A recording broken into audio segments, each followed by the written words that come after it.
Hey everyone and welcome back to my channel. Today I'm doing a book review or a comic book review, and that is of The Wicked and the Divine by Gillen, McLeavy, Wilson and Cowles. I picked this up a few days ago in Waterstones. I had a voucher, so I used the voucher to get this, and I'd seen it talked about a little bit on YouTube. I think I'd seen it in a few hauls, but I hadn't really seen it in any I hadn't seen any reviews or any wrap-ups, that sort of thing, but I knew the basic premise or the basic concept of it. And I'll read what it says on the back, because that basically just tells you what the basic idea of the comic book is, just lets you know what's going on so you're not really confused when you read it. And that the concept basically is that every 90 years 12 gods return as young people.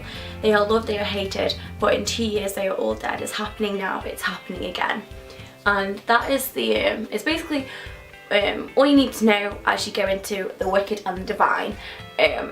Now overall I have a Goodreads page, and that is linked below, and I have done a pretty lengthy review of this, so definitely go and check that out.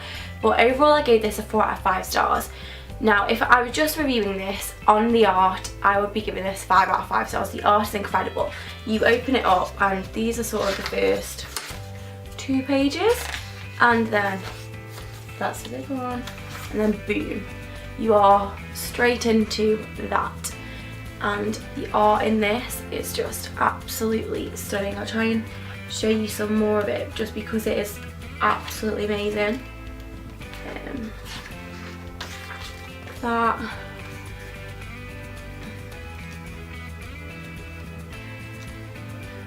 Like that.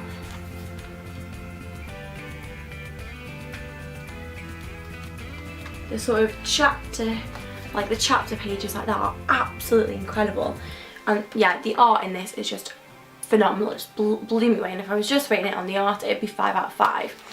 Now I picked this up because I'd heard what it was about. I heard what the basic storyline was, what you needed to know before you got into it, read the back, and it sounded amazing, and the concept of it is amazing. However, for the first third of this comic, I was completely confused. So I kind of knew what was going on, but at the same time I didn't. It's really hard to explain, but they sort of talk about things and they reference people. Yeah, you don't actually know who that is, and you don't know whether that's a god, whether that's a fan, whether that's just some random that they're just on about.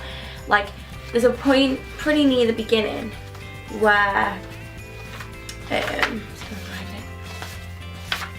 we've gone past it now. It's pretty much at the beginning, and it's like, there we go. There's sort of a narrator who isn't a god, she's just a fan, and she says, oh, is that one of them? And it's like, is that this character called Sekhmet, I think.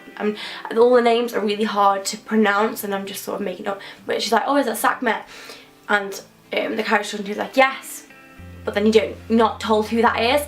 And so for the first third of this, I was so confused. I got I got there, but you sort of have to fill in the blanks yourself. You have to read between the lines when there isn't really lines to read between.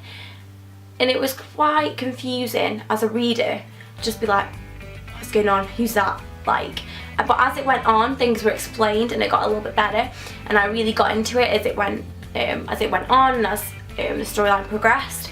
I really did enjoy it, but that first third, I was just like, what? For Pittsburgh, I was like, what's going on? Who's that? Am I meant to already know who that is?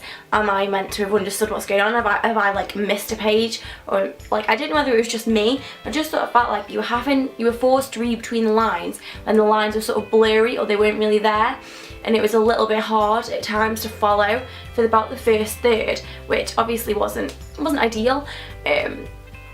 Yet at the same time, again, the art is fabulous and the concept of this is amazing. But as it went on, things did get explained a little bit more. I think it took to about 4, at least 3, but definitely 4, because I'm just looking through and thinking, when did I actually understand what was going on? I think it's about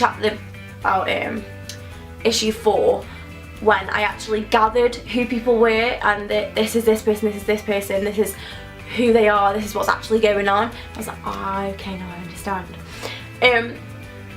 But yeah, I enjoyed how it was narrated by someone that wasn't one of the 12 gods.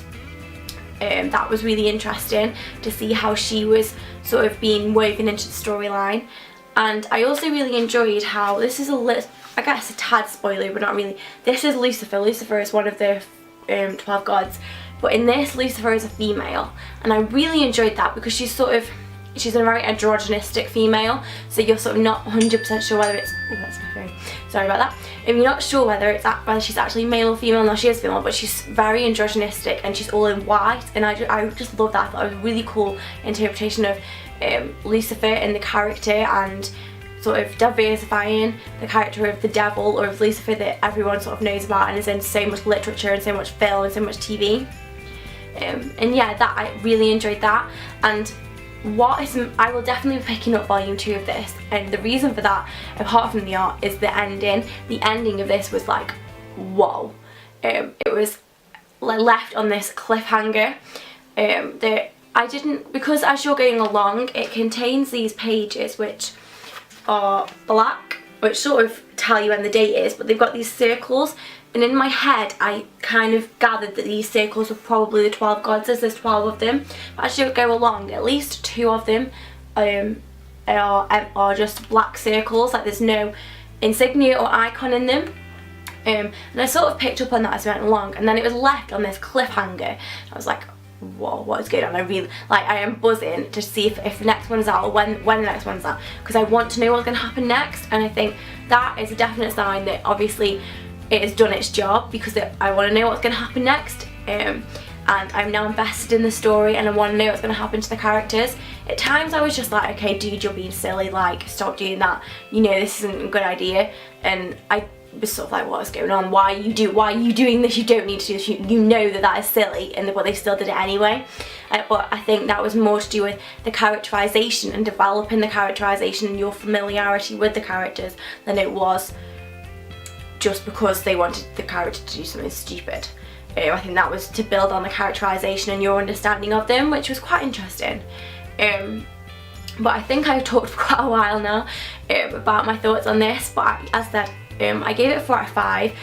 If it was just on the story and the plot, I probably would have given it like 3.5, but because the art is amazing, I've given this 4 out of 5. Like I would frame some of the art in here, it's so good. But again, I will definitely be picking up the next one just because I want to know what's going to happen next. That cliffhanger blew me away. I'm very excited to find out what's happening next in the storyline and what's happening next to Laura and the rest of the characters. I haven't said Laura's the fan narrator who you follow as you go along with the story. And yeah, if you've read this, let me know in the comments what your thoughts were, and if it was just me that was a little bit confused but in the first third, because I found it a little bit difficult to follow, as said. So let me know if you thought that, or if that was just me, because that may have just been me being a bit silly, but who knows. So yeah, that's my review of The Wicked and the Divine by Gillen, McKelvey, Wilson and Cowles. If you enjoyed this, remember to like and subscribe, and let me know in the comments if you have any recommendations of comic books, and I shall see you next time, guys. Bye.